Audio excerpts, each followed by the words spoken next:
Manchester City are known for being lavish spenders in the transfer market, so much so that they have spent over £1 billion in assembling their current squad.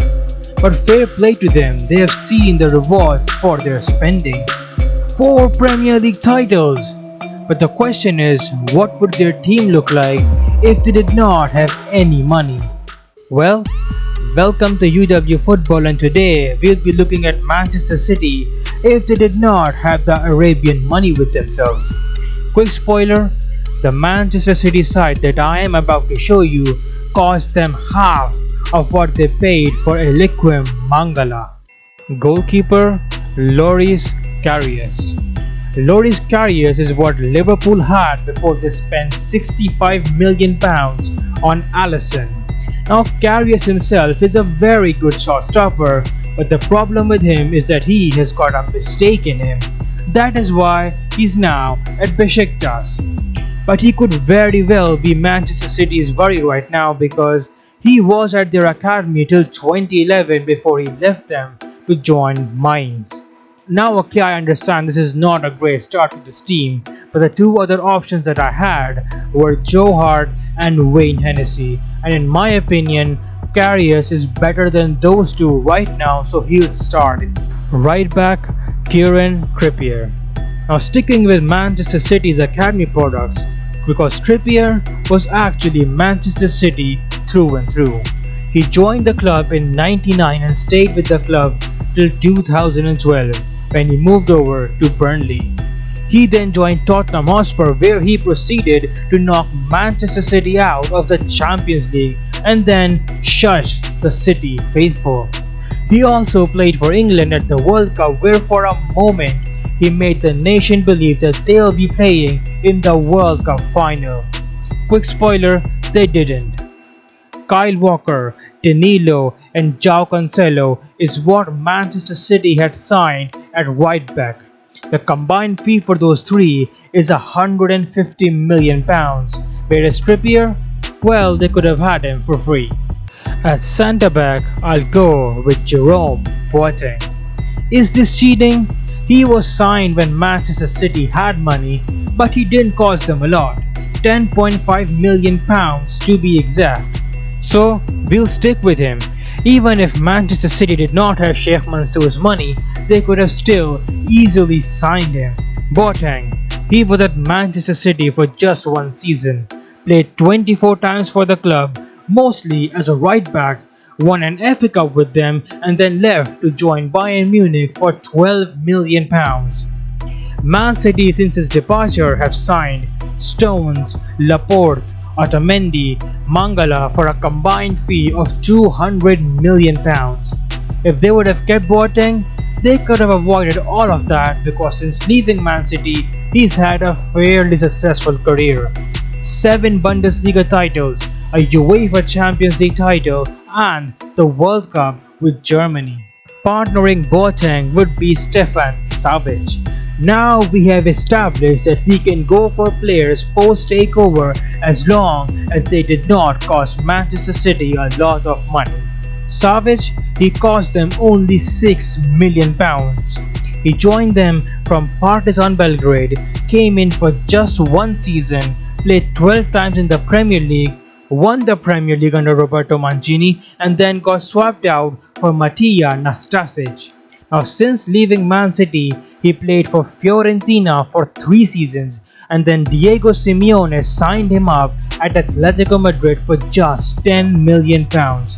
You know you've messed up when your defensive reject ends up at Atletico Madrid, where by the way he's playing with the guy I mentioned earlier on, Kieran Trippier. So Manchester City's mismanagement of defenders is Atletico Madrid's gain, I guess. Left back Alexander Zinchenko. At FC UFA, that's a real club in Russia, go check it, Zinchenko was an attacking midfielder. City were impressed by him, so they signed him in 2016 for £1 million. His first season with Manchester City, he spent it out on loan in the Netherlands with PSV Eindhoven. He came back and then saw himself converted into a left back, solely because he is left-footed and he can kick a ball around. This and the fact that Benjamin Mendy does not have two functioning legs. He's played about 50 times for Manchester City and he has won himself 6 trophies and a position in this completely made up team. CDM Adrian Rabiot. In 2008, a 13-year-old Adrian Rabiot came and joined Manchester City's academy. He stayed there for roughly 3 months and then left them to join Pau FC, a club that plays in the French 3rd tier. Now, based on that fact alone, I'm pretty sure it was Manchester City who kicked him out thinking that he was not good enough. Well, they were wrong because 2 years later, he joined PSG's academy. He stayed at the club for the next 9 years, won himself 18 trophies and earned himself a very high-paying move to Juventus. As I said before, he played as a CDM most of the time, and Manchester City have signed Rodri in that position for £75 million. Centre midfielder Phil Foden. Foden joined Manchester City's academy back in 2009. He was only 9 years old at the time.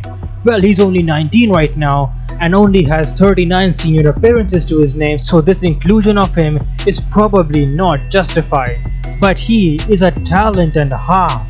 In the limited number of minutes that he has played so far, he has won Manchester City a game against Tottenham Hotspur and has won 7 trophies, definitely one for the future and one for this team. Partnering him would be Denis Suarez.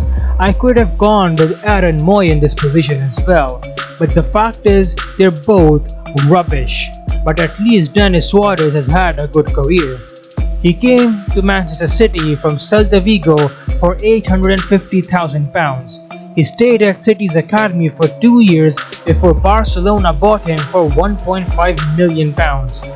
They then proceeded to loan him out to Sevilla, where he won the UEFA Europa League and then sold him to Villarreal. He impressed in his 1 season there, so Barcelona re-signed him for £3.5 million.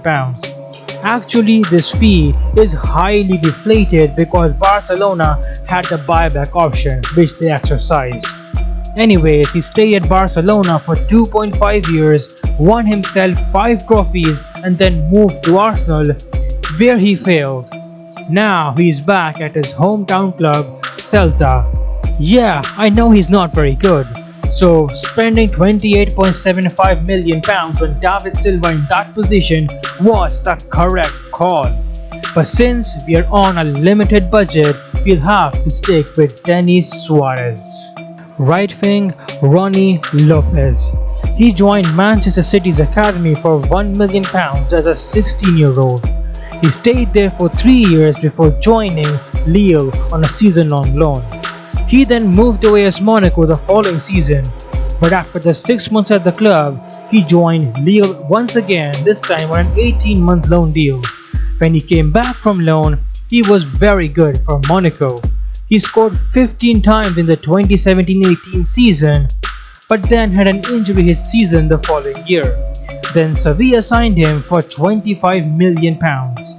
Now the jury is still out on whether Rony Lopes is good or very good. He is no Sterling, but he cost City £48 million less than him, and he could have been a very decent player for them. Left wing Jadon Sancho. He moved to Manchester City for a fee of £500,000 as a 14-year-old. Questionable dealing there. Anyways, he stayed at Manchester City for just 2 years, as he didn't see how he could break into a team that plays Raheem Sterling, Sane and Bernardo Silva at the wings. He left them and joined Borussia Dortmund for £8 million. He is currently in his 3rd season there and has played 63 times and scored 18 times for the club.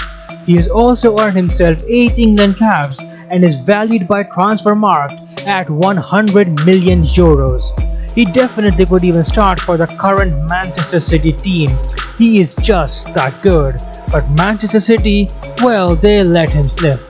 Striker Daniel Sturridge, another guy who came through their academy. By 2009, when he was still only 19 years old, he has scored 5 times in the Premier League. That was an impressive stat back in the day because freak teenagers like Kylian Mbappe, Dele Alli and Jadon Sancho had not arrived. So Chelsea signed him up for £4 million. Well, with add-ons and various sell-on clauses, his fee rose to £8.5 million. Since he left Man City, the club have signed Tevez, Shiekh, Balotelli, Aguero and Gabriel Jesus, who are all probably better than him, but none of them came in for £0. Sturridge, well at Chelsea he was mostly deployed on the wing, and the only time he played as a striker was on his loan spell at Bolton Wanderers, where he scored 8 times in 12 Premier League games. Now in his overall Chelsea career, he won himself a Premier League title, a Champions League title and 2 FA Cups. Then he proceeded to join Liverpool, where in his first 18 months he scored 31 league goals in 43 games. But then Luis Suarez left and he himself had recurring injury problems. Since then he has been nothing but a bit part player and now finds himself playing for Trabzonspor, replacing Hugo Rodallega, remember him, as their striker. Pre his injuries he was a very good striker, so I guess he deserves a place in this team. So this is Manchester City's team. Combined cost of them is just £19.2 million. And bar Denis Suarez and possibly even Loris Karius, this City side is still very good. And I believe that this team could easily finish in the top 8 of the Premier League. I reckon they would be around West Ham United level, right? 19.2 million for an entire team. When everyone is fully fit, every single player in that Manchester City 11 alone would cost more than that. So the question is, was spending £1 billion worth it? You be the judge. In my opinion, it definitely was. They won 4 Premier League titles and earned themselves 198 points, which is just an outrageous achievement. Like if you enjoyed. If I missed someone, then tell me down in the comments. Possibly a replacement for Denis Suarez. Anyway, subscribe and I will see you soon.